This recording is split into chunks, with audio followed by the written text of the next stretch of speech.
Sa previous episode, bigla ang inatake ng isang halimaw na kilala bilang isang kaiju ang isang lungsod, agad na dumating ang defense force para maligpit ang halimaw na ito nang di na magdulot pa ng malalang pagkasira. Matagumpay nilang napatay ito at matapos ang labanan ay agad na nilinis ng mga tagalinis ang dambuhalang nilalang na ito. Isa sa mga tagalinis ay ang ating bida na may pangalang Kafka at matagal na niyang pangarap na maging kasapi sa defense force, kaso lang ay malas siya pagdating sa pag-apply dito. Isang araw ay hinatake ulit sila ng halimaw at muntikan pang mamatay si Kafka sa pangyayari, pero sa kabutihang palad ay naligtas sila ng defense force at agad silang sinugod sa ospital kaso lang nagkaroon ng nakakakilabot na pangyayari kay Kafka na kung saan, biglaan na lang pumasok sa bibig niya ang isang halimaw at ito'y gumawa sa kanya bilang isang halimaw na kaiju. At sa pagpapatuloy, ang puwersa ng depensa ay nagawa pa ring pigilan ito at doon nila napagtanto na hindi ito ordinaryong tao. Bumangon ang lalaki at itinuro ang kanyang daliri kay Iharu at hindi ito magandang sinyales at sumigaw si Ichikawa para kay Iharu na umalis sa daan, kaso masyado siyang mabagal kaya't natamaan siya sa dibdib. Sa kabutihang palad, naiwasan niyang matamaan ang kanyang puso pero ang pagdurugo ay sobrang delikado para sa kanyang kalusugan, kaya sinubukan ni Ichikawa na mapakalma siya para magamit niya ang kanyang suit para pigilan ang pagdurugo.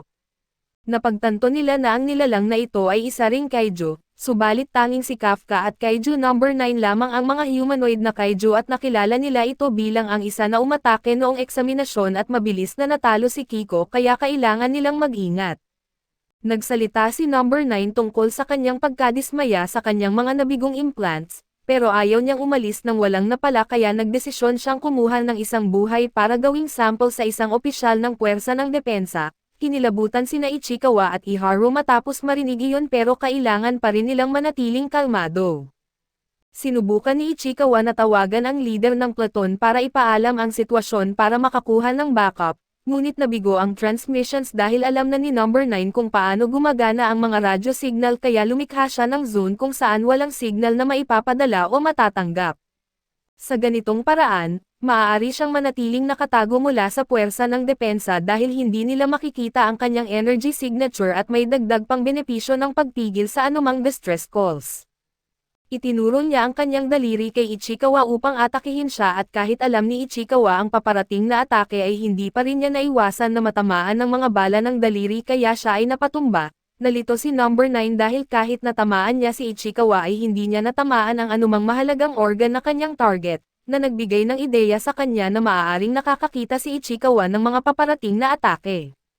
Noong nakilala ni Kafka at Ichikawa si Kiko sa diner, gusto niyang sabihin sa kanila ang tungkol sa pagharap niya kay number 9 sakaling magtagpo sila nito. Ang mga bala ng daliri na ginagamit ni number 9 ay maaaring magmukhang mahika sa una kaso kung mapapansin mo ang kanyang mga daliri, malalaman mo kung kailan siya magpapaputok. Kapag nakuha na ni Ichikawa ang tamang timing ay sa wakas ay nagawa niyang iwasan ang mga bala ng tuluyan. Ang shot ni Iharu ay nagawang maiwasan ang napakabilis na atake at sa oras na nakuha niya ay nagpaputok ng baril si Ichikawa kay number 9 para makapagdistansya si Iharu. Ayaw ni Iharu na siya ang pinoprotektahan ni Ichikawa pero sa kasalukuyang sitwasyon, hindi siya magiging kapakipakinabang sa laban dahil muntik na siyang tamaan muli pagkatapos siyang iligtas ni Ichikawa. Muling nagmamakaawa si Ichikawa na umalis na si Iharu at sa wakas ay naintindihan ni Iharu kung gaano kaseryoso ang sitwasyon kaya nakinig siya at nagsimulang maglakad palayo.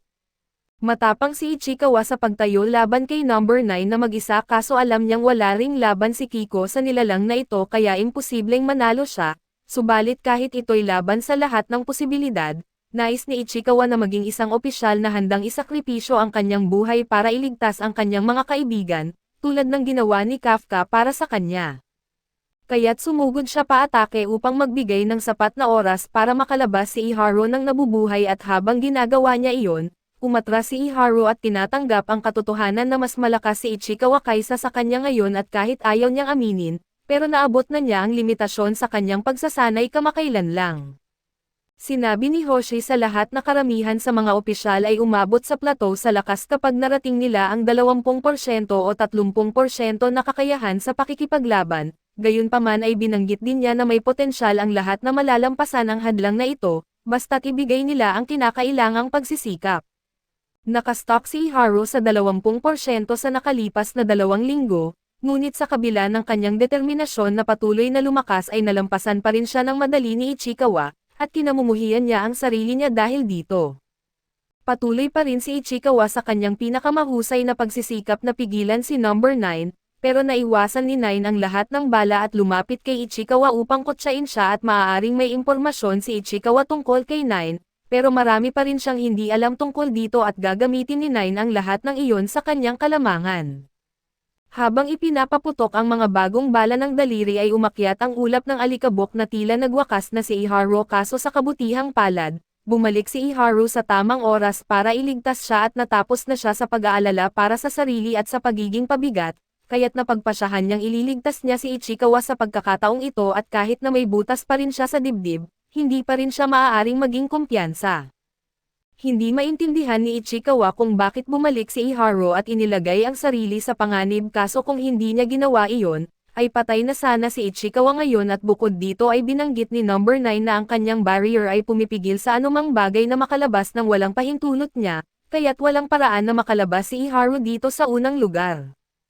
Ang natitira na lang nilang opsyon ay magsama at subukang talunin si number 9, kahit na hindi makakatulong ng husto si Iharu sa kanyang kasalukuyang pinsala at kaya't sinabi niya na gagawin niya ang kanyang makakaya upang lumikha ng pagkakataon para kay Ichikawa, at kapag ginawa niya iyon ay dapat tamaan ni Ichikawa si 9 ng pinakamalakas na atake niya.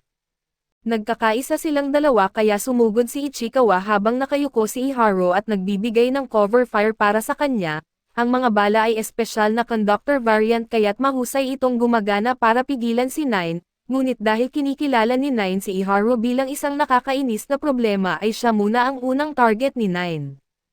Hindi nakalayo si Iharu upang umiwas pero sa kaunting dagdag na focus ay natutunan niyang tukuyin kung kailan darating ang atake kaya natutunan na rin niyang umiwas, habang nalilito pa rin si 9 kung bakit nag-miss ang kanyang bala at nagawa ni Iharu na tamaan siya sa binti ng conductor bullets. Nagbigay ito ng perpektong pagkakataon para makaposisyon si Ichikawa at ilabas ang maximum output ng kanyang suit.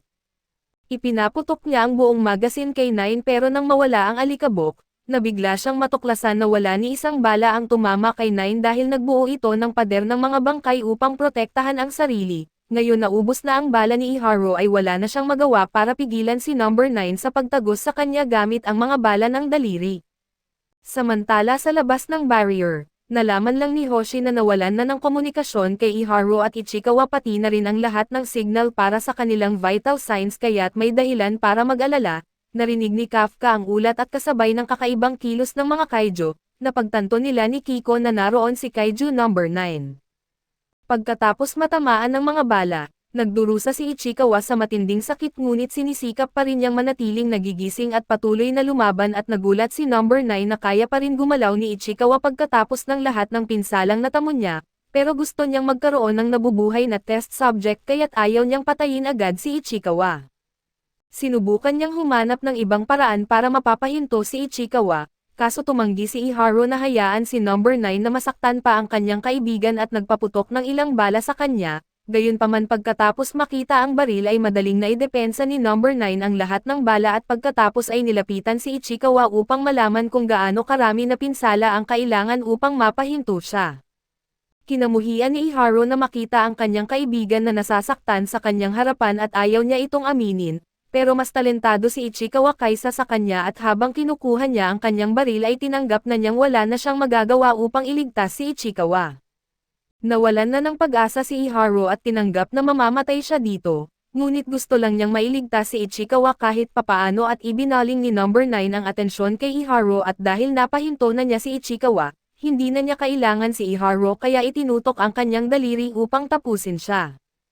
Ngunit sa huling sandali ay lumitaw si Kafka at malinis na tinamaan ang ulo ni number 9, napaluhod si Kafka sa tabi ni Ichikawa at humingi ng paumanhin sa pagiging huli pero sinisi ni Ichikawa ang sarili dahil sa kanyang kahinaan.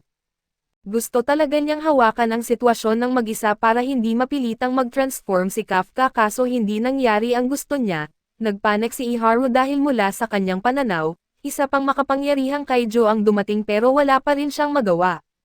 Lumalabas na kaya ni number 9 na manatiling nabubuhay kahit napugutan ng ulo kaya't kinuha niya ang kanyang ulo muli. Alam ni Kafka na magiging marahas ang labanan kaya inilapag niya si Ichikawa at ayaw ni Ichikawa na mapahamak si Kafka. pero sinabi ni Kafka na ayos lang siya at dapat mag-focus si Ichikawa sa pagselyo ng kanyang sugat gamit ang suit upang hindi siya mamatay sa pagdurugo. Habang ginagawa iyon ni Ichikawa ay haharapin ni Kafka si Number 9 at nang maisaayos na ni Number 9 ang kanyang ulo, hindi siya nagagalit pero tinanong niya kung bakit inatake siya ni Kafka nang walang dahilan kahit na pareho silang kaiju. Napagtanto niya na malakas si Kafka kaya gusto niyang kunin ang bangkay nito para sa sarili. Pinaputukan niya si Kafka kaso hindi ito gaano nakasakit kay Kafka kumpara kay Ichikawa kaya't nagdesisyon si Number 9 na taasan pa ang antas ng kanyang mga atake. Naglabas si Number 9 ng malalaking bala ng katawan upang iputok kay Kafka, kaso lalo lamang itong kinagalit ni Kafka dahil iniisip niya ang sakit at paghihirap na dinanas ni Ichikawa at Iharu sa mga bala ng katawan ni Number 9. Ipinangako niya na paparusahan niya si Number 9 para sa ginawa niya at sinimulang putukan ni Number 9 si Kafka kaso nanatiling nakatayo si Kafka at bago siya matamaan, nagbitaw si Kafka ng isang shockwave na nagharang sa lahat ng bala. Kaagad pagkatapos ay bigla siyang lumitaw sa harap ni Number 9 at nagpaulan ng suntok sa kanyang katawan habang inaayos din ang mga ngipin ni Number 9, sinubukan ni Number 9 na depensahan ang sarili ngunit walang bisa ang kanyang ginagawa laban sa walang tigil na pag-atake ni Kafka.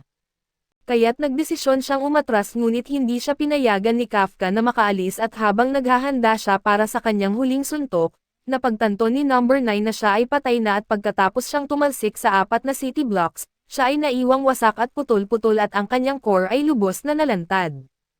Inabutan siya ni Kafka at handa na siyang durugan ang core ni Number 9 upang tuluyan na siyang tapusin, ngunit biglang may ilang sundalo ng puwersa ng depensa ang nakakita sa kanya at iniulat na may nakita silang humanoid kaiju, samantala ay nahihirapan si Kiko na patayin ang isa sa natitirang kaiju mula kanina dahil hindi sapat ang lakas ng kanyang baril kaya't kinuha niya ang isang malapit na karatula bilang sandata at hinati ang kaiju sa kalahati.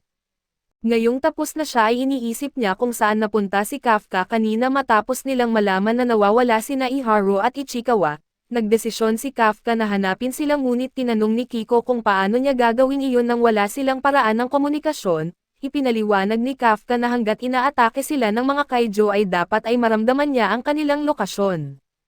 Pagkatapos ay nag-transform siya at tumalon palayo at kahit na ang intensyon niya ay iligtas si Ichikawa, ang pag-transform sa gitna ng isang aktibong battle zone ng puwersa ng depensa ay sobrang delikado at nakarating ang ulat tungkol sa humanoid kaiju kay Hoshi, kaya't nagsimula siyang kumilos upang magbigay ng tulong.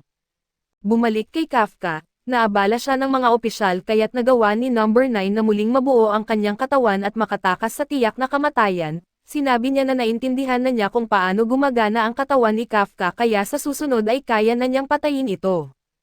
Ayaw ni Kafka na magkaroon pa ng susunod na pagkakataon kaya't naghanda siyang habulin si Number 9, ngunit pinaputukan ni Number 9 ang mga opisyal ng puwersa ng depensa kaya't napilitang bumalik si Kafka upang ipagtanggol sila. Ginamit ni Number 9 ang pagkakataong ito upang maglaho at makatakas at ito'y isang bagay na kaya niyang gawin. Dahil nakatakas na si Number 9, iniisip ni Kafka na magandang panahon na rin para siya'y umalis at sinuntok niya ang lupa upang lumikha ng destruction at pagkatapos ay tumalon sa ere upang makatakas. Bagamat nadismaya siya na hindi niya napatay si Number 9 ay masaya siya na nailigtas niya sina Ichikawa at Iharu mula sa kamatayan. Ngunit habang iniisip niyang ligtas na siya ay biglang lumitaw si Vice Captain Hoshi sa likod niya. Naniniwala si Hoshi na si Kafka ang siyang nakasakit kina Ichikawa at Iharu kaya galit na galit siya at plano niyang gantihan si Kafka. Sa isang iglap si Hoshi ay nasa harap na niya at muntik nang maputol ang ulo ni Kafka kaya napilitang umatras si Kafka habang sinisikap ni Hoshi na maglunsad ng higit pang atake. Naalala ni Kafka na sinabi ni Hoshi na siya ay espesyalista sa pagpatay ng mas maliliit na kaiju. Mukhang hindi siya nagbibiro at si Kafka ay nasanay na makita si Hoshi na laging nakangiti kaso siya'y ibang tao kapag seryoso na. Habang lumalabas si Hoshi sa eskinita ay humingi siya ng pahintulot na tanggalin ang limiter sa kanyang suit at pinakawalan ang kanyang buong kapangyarihan na 72% na may layuning patayin si Kaiju Number 8. Kaso dito muna matatapos ang ating recap. Salamat sa inyong panonood hanggang sa muli.